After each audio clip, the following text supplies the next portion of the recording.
le Ghana. Arrêtez les babalage. C'est moi le dessus.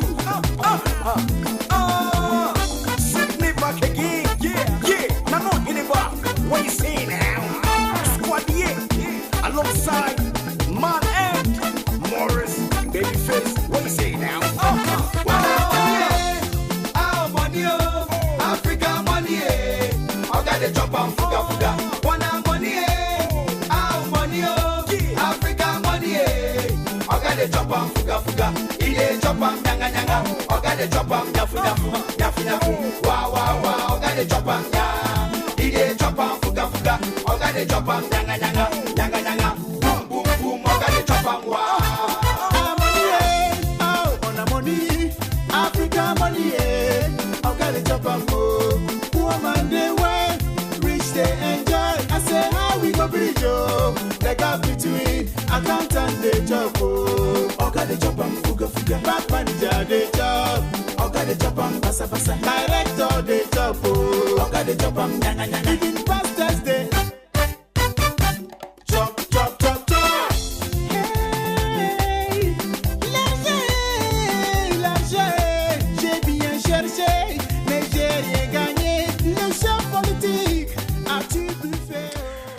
Well, first of all, let's thank democracy for our ability to have this discussion today, because, we wouldn't be able to have such a discussion under a military rule.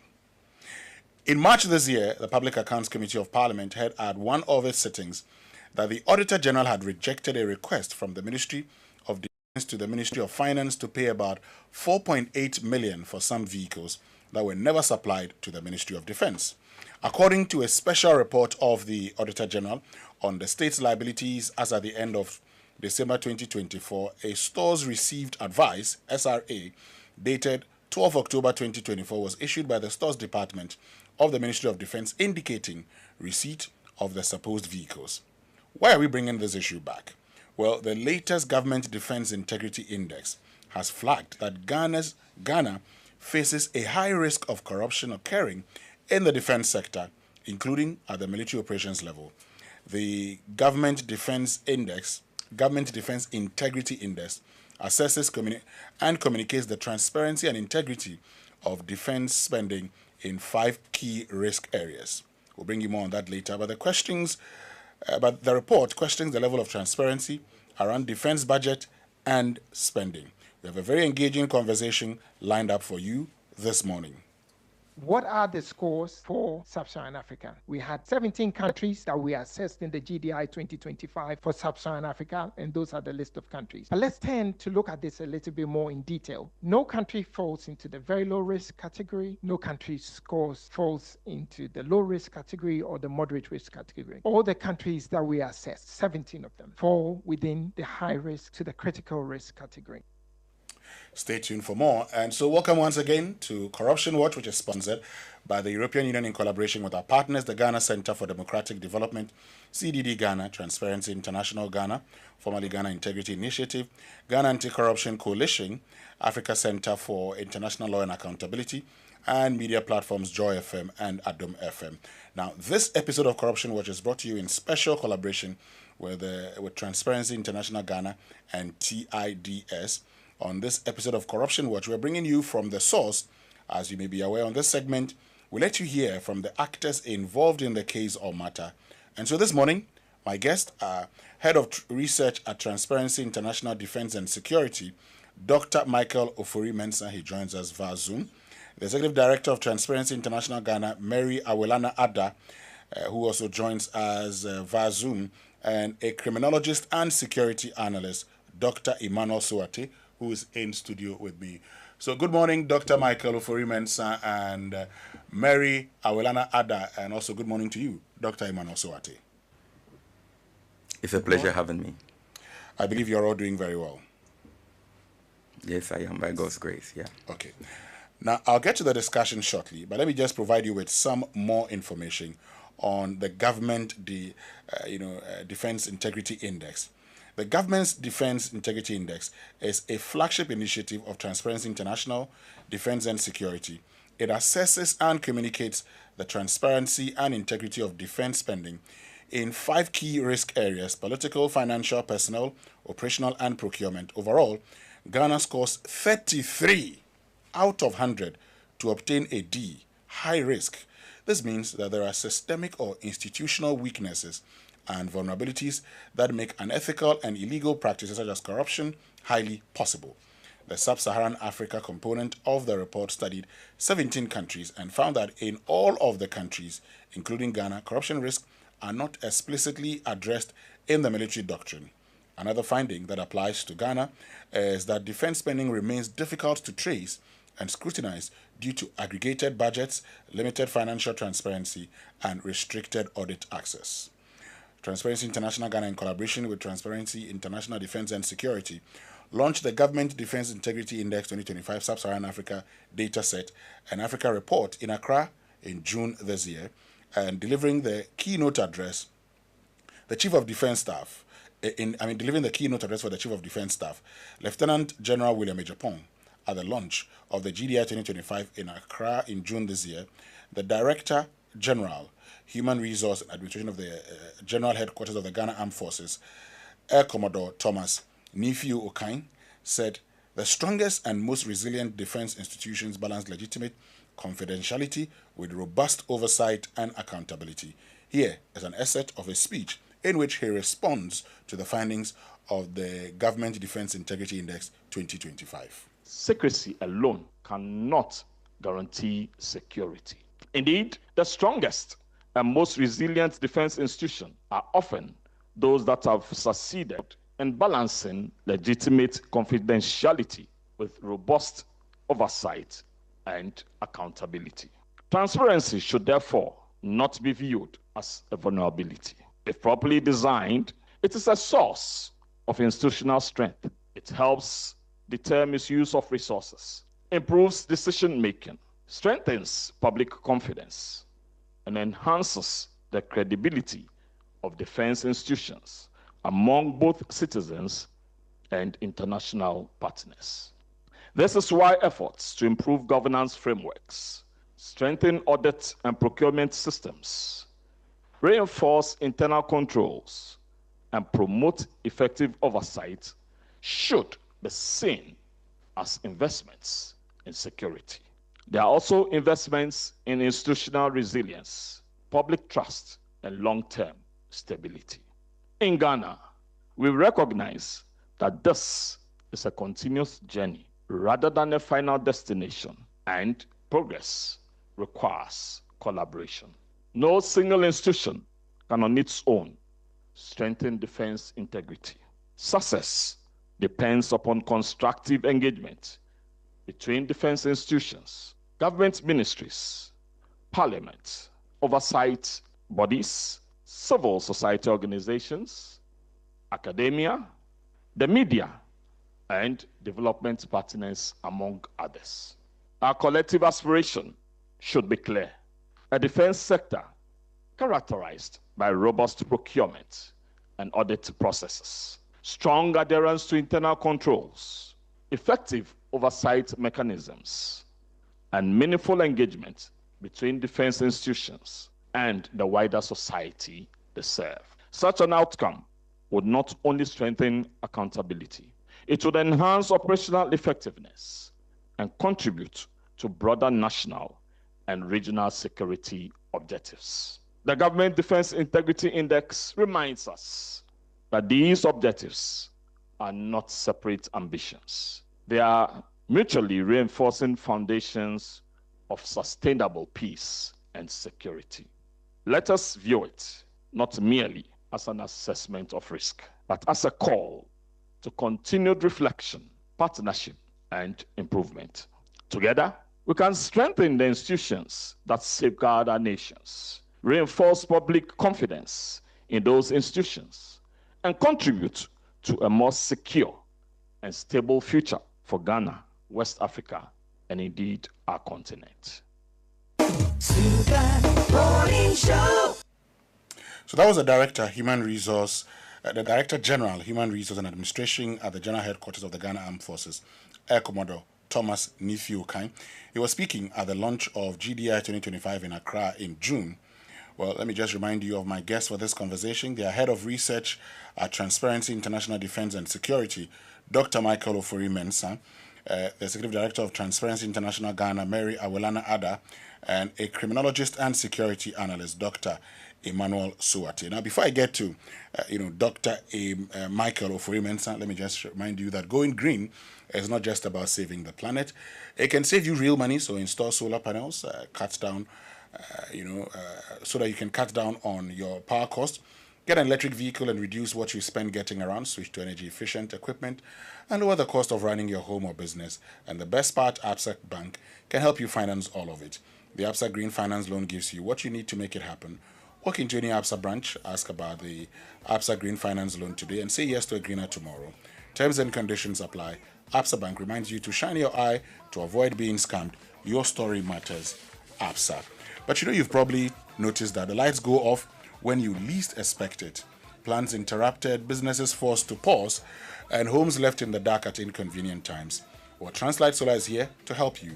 With Translight Solar, you enjoy consistent, reliable power every single day. No interruptions, no surprises. Our smart solar solutions are designed to keep your lights on, your appliances running, and your operations moving while helping you cut down electricity costs. We are offering exclusive installation discount starting at 34,000 Ghana cedis, only with flexible payment options. Call 0242 438 746 or 0256 040838 or visit translightsolar.com. Translight Solar, reliable power supply, total peace of mind. Okay, so let's start a conversation with Dr. Michael Ofori-Mensah. Thank you very much, Dr. Ofori-Mensah, for joining us. And first, we're quite familiar, of course, we're familiar with Transparency International.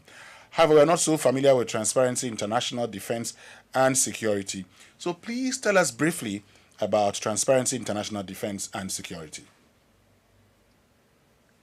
Hello, a very good morning to you and to all your listeners. Good morning. So, as you said, Transparency International, as you know, is a global anti-corruption movement with more than 100 chapters around the world.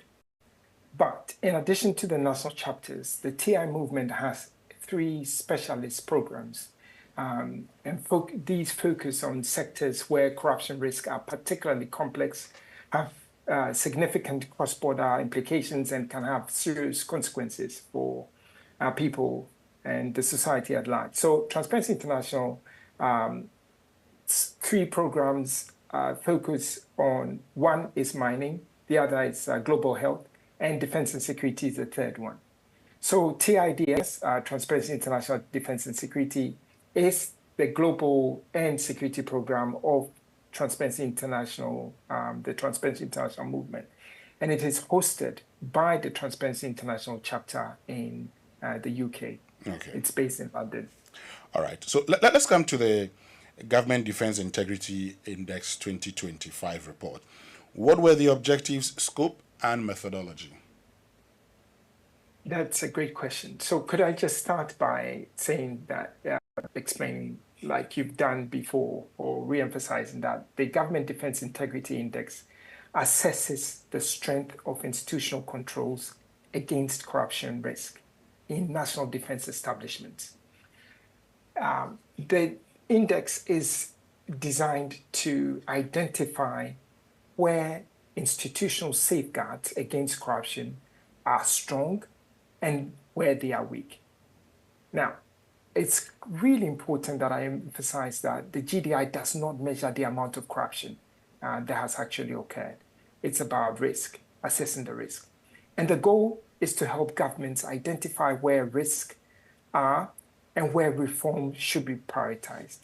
The GDI is carried out every 5 years. And we undertake it in regional waves. The first wave we published was the Sub-Saharan African wave.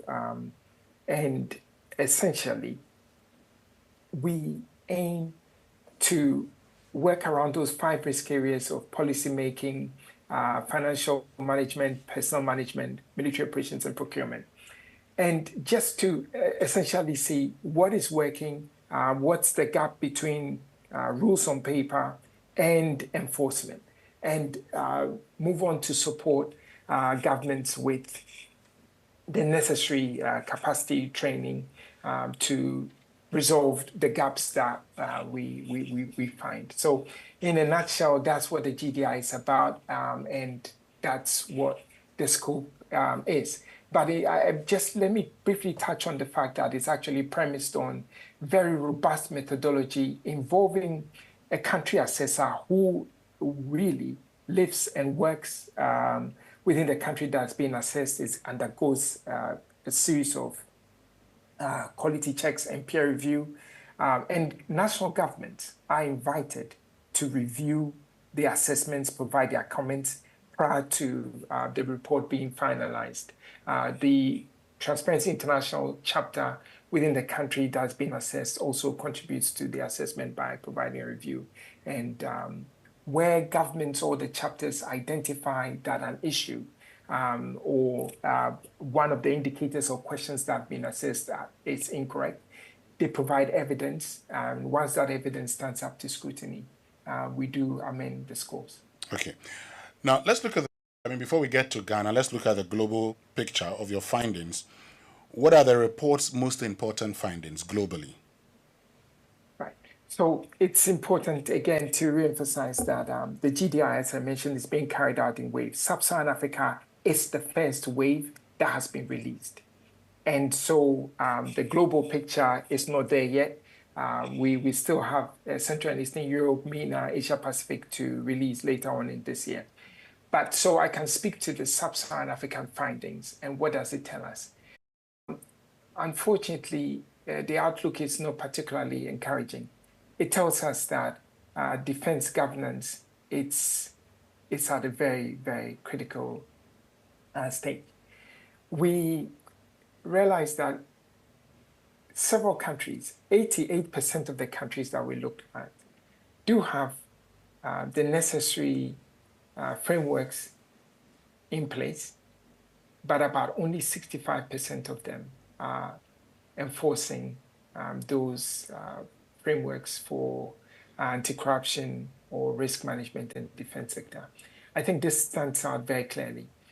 At the same time, we realize that defense spending is rising across the world. I mean, that's a global picture. But in our region also, we see the trend of rising defense spending.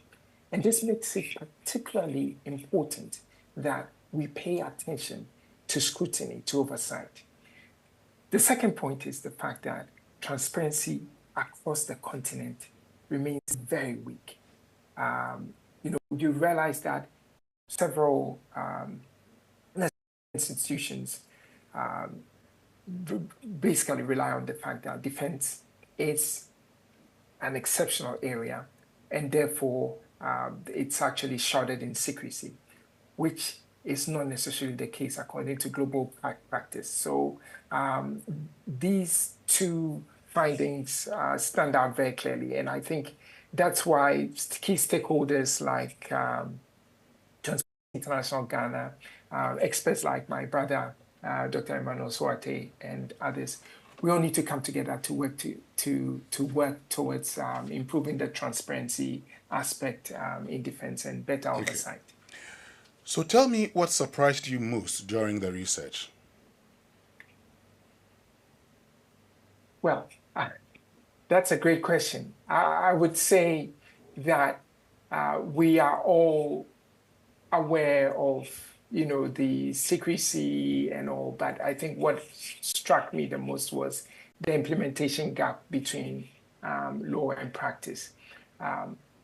With that 88% of countries assessed having formal oversight mandates and parliamentary oversight being ineffective in 65% of the countries assessed, I think that implementation gap was quite stark for me. It was quite surprising. A law on the books is not the same as accountability in practice, but I think the gap for me was quite wide. And this extends not just to parliamentary oversight, it stretches across procurement practices, it stretches across personnel management and operational operations, military operations as well. Okay. Now, did these findings challenge your own assumptions? I would not, I mean, they surprised me. You know, as a researcher, I think you go in with an open mind without presuppositions. But I think what's really surprised me is, one, the scale of rising spending across the continent, and over the last 5 years since the last situation. I think what surprised me here is how we've seen some regression in terms of resilience in defense institutions. Okay. I think some of this accounts to democratic backsliding that we've seen across the continent as well. Now, when it comes to Ghana, so let's focus on Ghana. Briefly, which aspects of our defense and security transparency are improving and which aspects are deteriorating? Great question. So Ghana has important strength. Its political governance and oversight framework is comparatively stronger than other countries in the region, with active parliamentary scrutiny, for instance, a functioning defense committee, formal procurement frameworks, and importantly, space for public debate and civil society engagement on defense institutions. This program is a clear example. But significant risks remain. Ghana's overall risk rating, like you mentioned, is in Band D, representing high corruption risk. The greatest vulnerabilities are in financial transparency, procurement, and in military operations. Ghana scores particularly poor on operational risk, with a score of just 4 out of 100, whilst financial transparency is 27 over 100, procurement is 30. The key issue is therefore not that Ghana has no safeguards. The important issue is that there's significant gap between formal systems and effective implementation. So Ghana, I must say, has important foundations for defense accountability. The challenge now is to turn those foundations into consistently effective safeguards. That's where I see it. Okay. Dr. Ofori Mensah, stay with us. We'll get back to you shortly. And this morning, we're talking about the Government Defense Integrity Index. That scores Ghana 33 out of 100. That's a D. Not the best. But we're joined by Dr. Michael Ofori Mensah, who is with Transparency International Defense and Security. He is the head of research. And Mary Awelana Ada is Executive Director at Transparency International Ghana, and Dr. Emmanuel Suwate is criminologist and security analyst, joining us here in studio. But let me just bring you in briefly, Mary, so that we can continue with Dr. Ofori Mensah and Dr. Suwate. So briefly, let's add a bit of local perspectives to it now. And so let me bring you in as the Executive Director of Transparency International Ghana. Can you briefly explain the process in data gathering, stakeholder engagements, and whom you've shared the report with so far? Good morning to you, Winston, and to my colleague Michael, and also Dr. Suwate, and to your listeners and viewers across the country. Let me quickly say that with the TIDX, Transparency International has been part of this process over time, and for that matter, we can, like Michael indicated, explain the process through which we are part. He mentioned that it starts with the assessor who does this independently, but then the chapter comes in when we need to ensure that we are validating and verifying the data that is captured. And so we go through all the key performance indicators. We ensure that every response that is captured is vetted and audited. And the final, then we decide, we confirm, either we confirm or provide further and better particulars as to whether there was a gap in any of the assessments that has been done. And this takes us through a lot of processes. We are supposed to verify if what is correct, both online and also engaging people physically if it is possible. So that is where we engage through this process. We have had opportunity in the past as well to engage through from the initial stage to the validation and also implementing advocacy. Let me add, when you ask about the other question of what we have done since. Yeah. So through the support of the Dutch in Ghana Public Affairs, I would want to say that we've done a lot of work since the launch about a month or thereabouts ago. So TI Ghana therefore comes to this discussion with a simple conviction, and that conviction is the fact that when defense institutions are transparent, we accountable and subject to effective democratic oversight, we see a better and a more professional and resilient anti-corruption policy and frameworks put into practice in these institutions. Our objective, therefore, for these engagements would be to ensure that we come to these engagements, strengthening these processes, ensuring that we start from a policy perspective to ensure there is good practice from the various results that we have picked. And mind you, we know we are on band D, not the worst, but not also the best. We would want to go to a D. So since the launching of the report, we have gone beyond the research into action.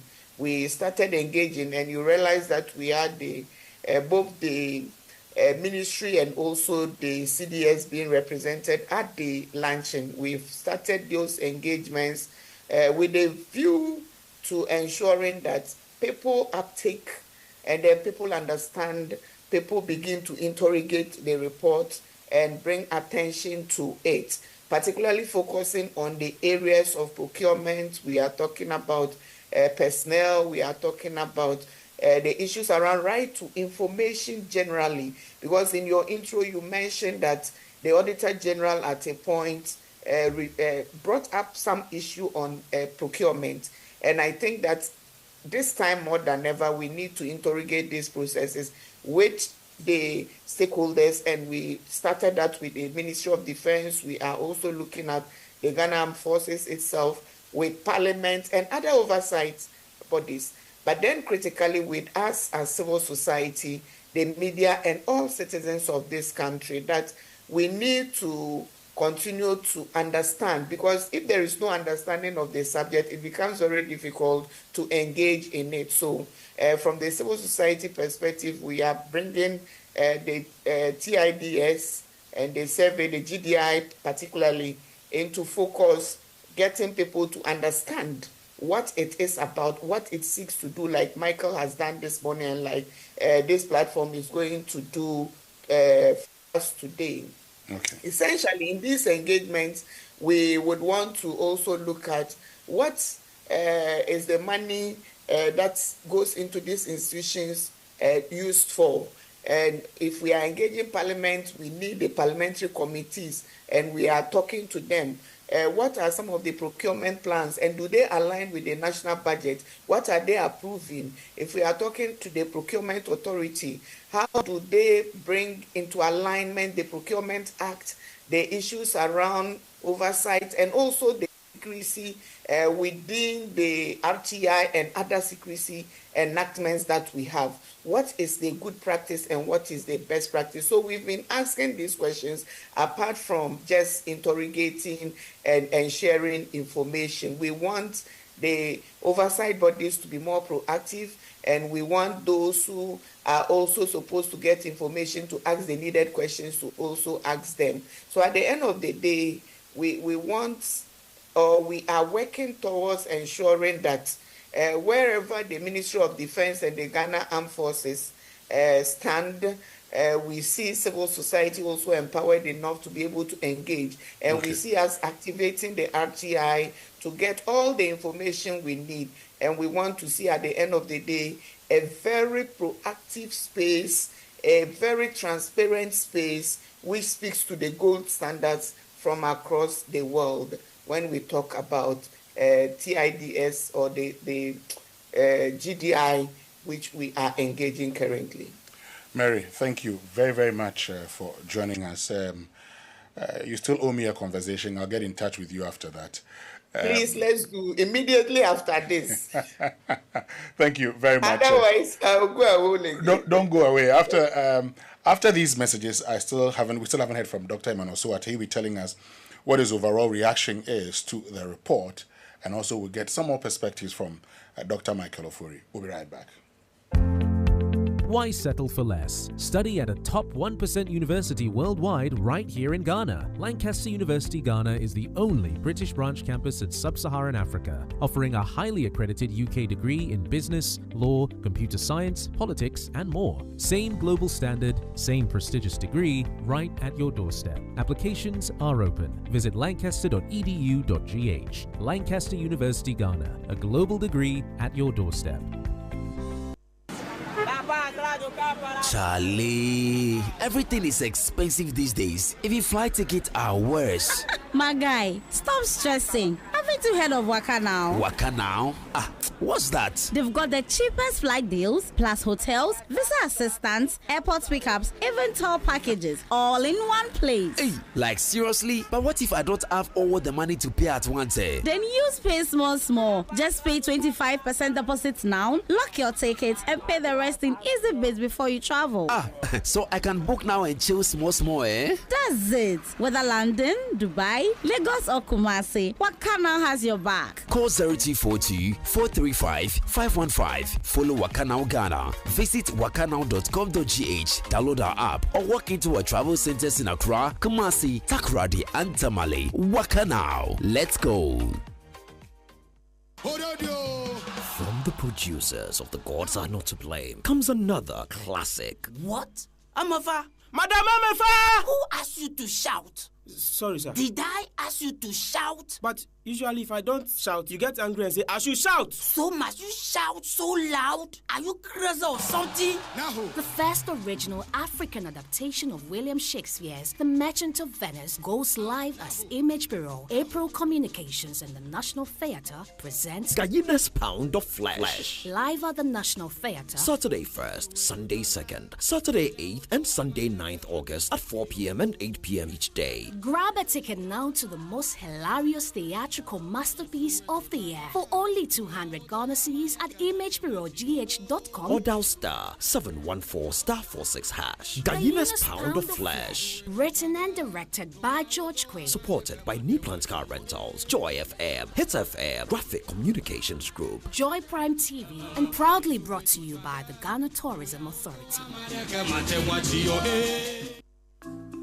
Since inception, almost 100% of Ashesi University students have found jobs, started businesses, or gone on to graduate school within 6 months of graduation. From Accra to Nairobi, London to New York, Ashesi graduates are noticed and are leading successful careers. If you dream of a rewarding life and career, an Ashesi education prepares you just for that. Learn more about applying to Ashesi at ashesi.edu.gh.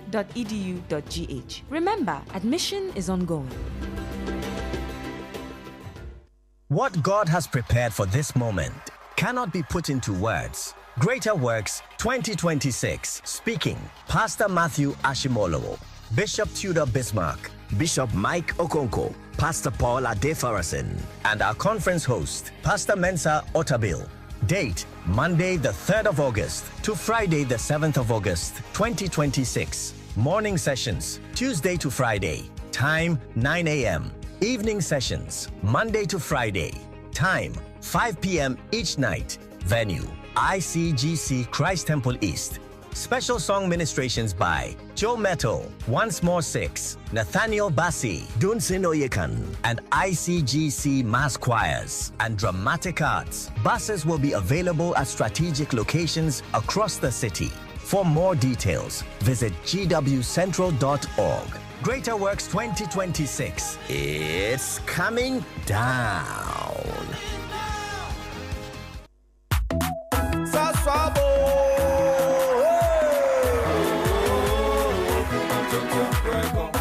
Sasso, siku mentonton preko. Sasso, siku mentonton preko.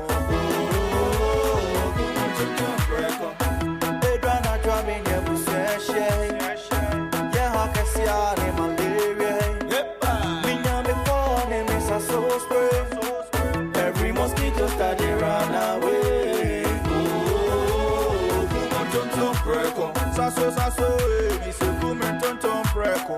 Oh, come tonton preko. Saso come tonton preko. Na ni sham ne die e demo strong ko. This advert is FDA approved.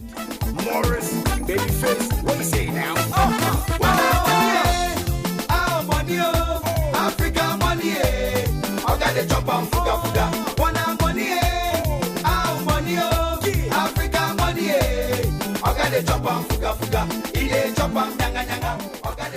Welcome back, and thank you very much for staying with us here on the Super Morning Show, where this morning we are bringing you Corruption Watch. The focus is on the Government Defense Integrity Index 2025. Ghana score 33. You've already heard from Dr. Michael Ofori-Mensah, who is Head of Research at Transparency International, Defense and Security, and Mary Awelana Ada, who is Executive Director of Transparency International Ghana. Dr. Emmanuel Suwate is a criminologist and security analyst, and he's with me in studio. So, Dr. Suwate, before the break, I talked about finding out from you what your overall reaction to the report was when you first read it. Yeah, thank you. But before I answer the substantive, let me make some prefatory remarks. Okay. Because he started by saying that we are going to have a discussion that could not have been held under military regime, which is largely true. But within even military regimes, there were pockets of resistance. I'm talking about resistance from individuals and collectives. When I say individuals, like individuals, people trying to say that, no, I'll not sleep or I'll sleep in a particular way. And there's this story that I think captures it. It's referring to the resistance in quite interesting way. So I hear that this guy had written behind his Watonchini, if you know Watonchini, the Bedford, that Ghana is hard. This was in the heat of the revolution. And some military guys thought that he was, defaming the military regime. And they physically assaulted him, beat him, and told him to go and clean that inscription. So the first one was Ghana is hard. So he went to clean it and then wrote, "It's hard."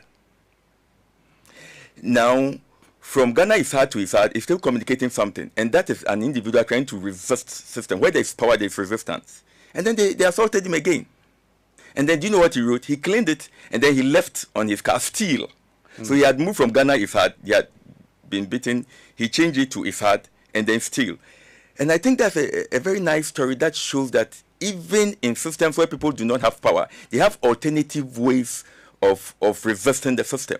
And so when it comes to issues of military budgeting, and this is where the connection lies, when it comes to issues of military budgeting or democratic governance of the security sector, it didn't come to civil sector of society on the silver platter. Civil sector of society and ordinary Ghanaians outside the military regime, of course, I'll add parenthetically, with some within the military regime, worked in different ways to assert themselves into the boardroom of accountability and oversight.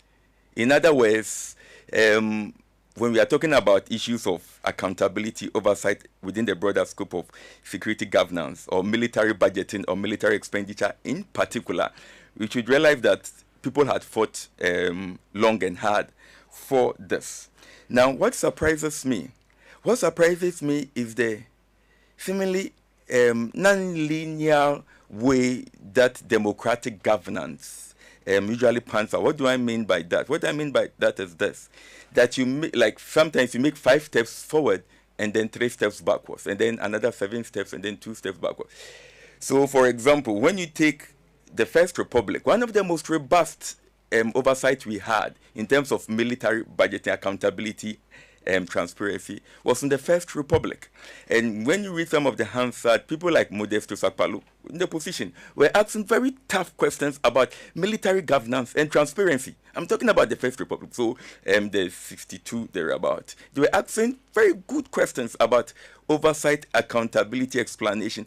And I think that military regime, very often when stronger democratic ethos, particularly around military expenditure, military budgeting, intelligence works and things like that, when they are beginning to gain momentum and traction, then you have a coup d'etat. And once the coup d'etat comes in, it changes that momentum and that traction. And so we get into another state where there's almost, I don't know how to put it, there's almost a ban on asking awkward and critical questions. And then you move to the Fourth Republic. One of the best questions we had on the floor of Parliament were from J.H. Mensah and Nana Akufo-Addo. Brilliant questions. But you see, two things happen here. One is that the opposition will usually ask the awkward and very difficult questions, and the incumbent will want to support it. And then when it changes, then it flips over. And that is what fascinates me. That's referring to how we make progress and we go back and we make progress. In terms of your question, specific question, what surprises me, that you have a time in our history that you have, all the indicators, the good indicators that we are moving to more robust, more accountable oversight. And then there are episodes, frequent episodes of military interventions, and then we go back. That, iterative process is what surprises, but not also surprises me too much. Okay, so let's get back to the findings, and tell me which one, you've talked about surprise, but which one concerns you the most and why? Okay, I'll conflict all the different variables, and for a particular reason, that military budgeting or military expenditure are very important for so many reasons, even within the military and outside. Let's use the armed forces. When you have a military budgeting process or military expenditure that is vulnerable to corruption, that's very serious because it has implications from strategic, operational, and tactical. Let me give you an example. I don't want to mention this country, but I'm sure people would know the country I'm talking about. There's a country close to us that is fighting terrorism big time. It has been fighting for the past couple of decades. And their troops have been dying and people have been dying. And I remember I was then on a UN mission in that country. And I remember that some of the troops almost assassinated their brigade commander. And they knew he was in there because he was flying the flag. And the anger was that they thought that the top brass were taking money, appropriating the money in cahoots with the political elite and buying them inferior weapons, ammunition, vehicles, and things that they needed to fight. Though they saw their people dying, the troops dying, the men dying, and some officers dying, but they thought the top brass were cocooned from all these tactical, operational level fatalities, even if those commanders at the top brass were having psychological problems. And why is that important? When the troops think that, one, they are being made vulnerable because they don't have the right equipment, the right logistics, it affects morale. It affects the country's ability to fight and fight well. And so in a time or at a time when we are dealing with all these challenges of extremists in the sub-region, that inching towards the coastal areas, but of course there are other issues more complicated than that. You want a system where every amount of money, military budget, military expenditure goes directly to the best equipment that the troops need to train and to be prepared, state of alert, state of efficiency, So if you have budgets that are vulnerable to risk, where some people will take so much money and then buy maybe inferior equipment, or the troops feel that they are not being provided with the best things they need. When the real fighting comes, apart from the anger and apart from morale, sometimes it boomerangs into, I don't want to use certain terms, but you become more vulnerable in such a way that your democratic credentials and your democratic system can be really thrown overboard. It's a nice way of saying something I don't want to say. Okay. So those are my concerns, and those are my interests. So in your view, does the report accurately reflect the realities within Ghana's defense institutions? I think so. Tell me why. Brilliant question. You see, I did one of the stages in 2019, and it is not only the methodology, but the methods. It's quite robust when you're looking at, internal validity, external validity. You do member checking, you do triangulations, and they themselves, they're referring to transparency, come back with peer review comments. They are quite rigid from a breadth of people, people with different positionalities, people within the armed forces who are active, I suppose, those who have retired at different levels, and you have scholars outside the armed forces who have particularly expertise in this field, interrogating the things that you found out, the things that you said. And I know people are interviewed, I know, the number of things I did to get the information, and I trust that it is true. Apart from that, if in 1998, Ebo Hatchford, I still work with Ebo Hatchford. Ebo Hatchford started the think tank, and I was there with Kwesi Enin. I joined them in 2001. And one of the things we're doing were these things that Transparency is now doing, about 26 years ago. And the issues of, this vulnerabilities and risk and this vulnerability to be corrupt was always there. And the armed forces themselves were alluding to that. So I'll give you two quick examples. If you read the Erskine report, you will cry. What Erskine had found out about the armed forces, that even the army at the point had only 20 radios that were working. It was only Recce that has some semblance. It's in the Erskine report.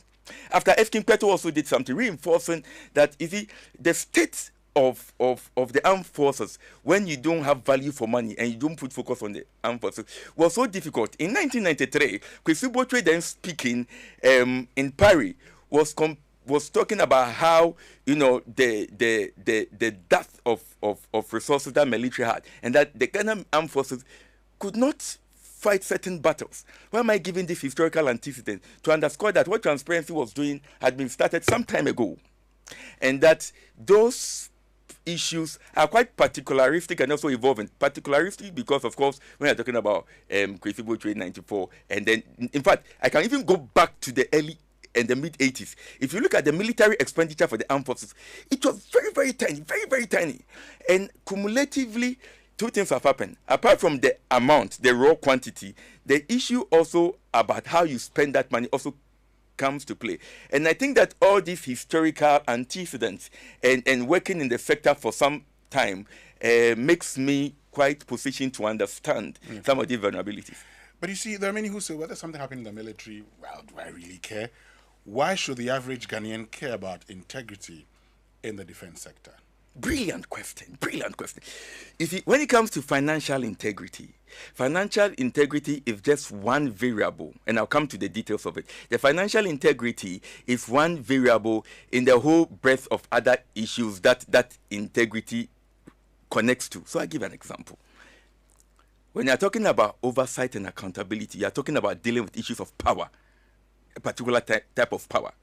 And so you always want to retool and resource the security and the armed forces to be able to do what the Constitution says they should do. So if they are not well equipped and there is a challenge that they are supposed to fight, it is not only the equipment, it is how you train and you are familiar with the equipment and how those equipment are factored into, from the strategic, operational, and tactical. Now, you and I are sitting here. If the start, bam, bam, bam, bam, start, maybe there's a terrorist attack. You are not the one going to go there. It's the military who would go there. And the ability to fight is contingent on how they are prepared. Mentally, equipment-wise, everything. That is why the Constitution has them. They have a role to play in our safety and security. And to be able to put them in the best position, we need to ask questions. That how are we using these resources? That is one. The other part is that taxpayers' money. You have to make sure that you use the taxpayers' money well. And once you open that window where ordinary people can ask questions about military expenditure and how that expenditure is connected directly to maybe your defense policy, your security policy, because your spending should be connected to a policy or a strategy. It has to be connected so that you don't just bring things that are not connected. Once those things are connected, the next question is value for money. And when we do this thing, then we put our armed forces in the best state to perform the role that they have to play, and then you move forward. Yeah. So if you were to advise government, finally, what would be your top 4 recommendations based on the report? Okay, I'll go outside the report. And if I have time, I'll read some of the parliamentary proceedings I have some here from 1970, and then some that Rollins had read. But maybe you don't have time, so I would have loved to read that. To show that, one, the problem is systemic. It's referring to the issue of how to best have value for money, military expenditure. It's not only the expenditure, it's also the budgeting process. You see, the first thing I would say is that let's make the military budgeting process more reflective of our democratic governance. And this is where the Akan proverb comes in. You see, basi any inkoni habai yetasunu nyansamu. You see, the line between national security and transparency can be something very tricky but it can always be dealt with. So that's the first thing, the military budgeting process. The second one is not only to the government, but also to ordinary people, including the media, that we need security sector literacy. You need security sector literacy because that will then let you ask the right questions about how resources are being used and how those resources further the spirit and the letter of the defense policy, if we have some later, and then the security policy. The other thing is the youth dimension. The youth dimension. I think that the youth, when you combine the youth, because Africa is the most youthful population, so I'm not going to talk to only government. The youth, when you combine the youth, social media, AI, generally the youth are usually outside the boardroom of such major decision-making process. Maybe because of our history of coup d'etat, this element, this feature of self-censorship and fear to ask questions. I think that the other thing I'll advise is they used to be more interested in security sector literacy and ask questions about military budgeting processes and expenditures. That's the third one. The last one is parliament. Okay. I think that parliament, particularly the select committee, the relevant select committees, should be more interested in asking very difficult questions. Unfortunately, it is when they are in opposition that they ask those questions. And let me end on this note, and then if you have a question, I'll take. Nana Konyedu's book, I've been reading a particular quote in it. I've read it several times. I've been reading a particular section, which makes a lot of sense to me and has cross-cutting relevance, And the book is Life Shaped by Heritage, Leadership, and the Women Who Defined It. It takes a woman. Now, when you go to page 205, Nana Konyedu makes a very profound statement, and I think he has enduring impact, given her role in our body politics. Quote, "It is refreshingly amazing to uncover how when a person opens his mind to non-partisan thinking and is focused solely on what is best for Ghana, he cannot help but see the wisdom in places and moments where he did not see it before." Of course, Konyedu is very sensitive to gender, so you can see he or she, right? Let me take that again finally. Quote, "It is refreshingly amazing to uncover when a person opens his mind to non-partisan thinking and is focused solely on what is best for Ghana. He cannot, or he can add, she cannot help but see the wisdom in places and moments where he did not see it before." Unquote. Why did I mention that? In parliament and our body politics, we should get to a place where what Nana Konyedu is saying comes so strongly to us that we don't only ask those robust and genuine questions when you're in opposition, but you also ask them when you're in government. When we put Ghana's security ahead of parochial partisan interest, that is another way for parliament to be moving ahead in the right direction. Thank you very, very much, Dr. Emmanuel Soate, criminologist and security analyst. Thank you also, Dr. Michael Ofori-Mensah, head of research at Transparency International Defense and Security. And I hear from Mary Awelana Ada, who's executive director of Transparency International Ghana. Look, we all, in our own small way, can help in the fight against corruption. So you can interact with Corruption Watch on social media through the following handles: Facebook, Corruption Watch Ghana; on Twitter, it's Corruption Watch or CW Ghana; Instagram, Corruption Watch _Ghana; YouTube, Corruption Watch Ghana. The website is cddgh.org/corruption-watch-Ghana-CW. Call them on 055-22 000 33 or WhatsApp 055-22 000 33. Email sm@cw-ghana.org. The hashtag, as always, is Wanamoni or Ghanabre. And the partners of Corruption Watch was brought to us by Ghana Center for Democratic Development, CDD Ghana, Ghana Integrity Initiative, Ghana Anti-Corruption Coalition, the Africa Center for International Law and Accountability, and media platforms Joy FM and Adom FM, sponsored by the European Union. And this episode of Corruption Watch was specially brought to you in collaboration with Transparency International Ghana and TI